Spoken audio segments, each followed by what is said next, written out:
High বন্ধুরা, তো সবাইকে আমি রিকোয়েস্ট করছি বন্ধুরা, আমার মেয়ের জন্মদিনে সবাই আশীর্বাদ করো যাতে ও সবসময় সুস্থ থাকে আর খুব বড় হয়, ঠিক আছে? তো সেটাই আমি সবার কাছে কামনা চাই, ঠিক আছে? তো এখন দেখো আমি রান্না করছি, তো পায়েস এখন বানাচ্ছি।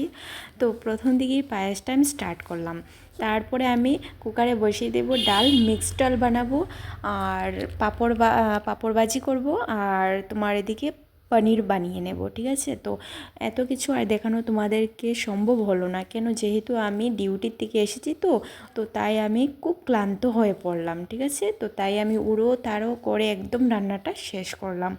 আর এদিকে দেখো কেক আনা হয়েছে, তো কেক এখন কাট হবে, তো তোমরা সবাই দেখতে থাকো আর আমার মেয়েকে আশীর্বাদ করো, ঠিক আছে? সবাই আশীর্বাদ করো মেয়েকে, সেটাই আমি সবার কাছে কামনা করছি।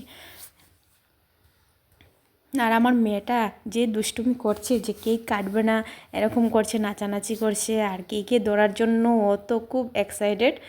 তো কেকটাকে নিয়ে কি করবে, একদম মানে এলোমেলো করে দেবে এরকম লাগছে আমার মেয়েকে।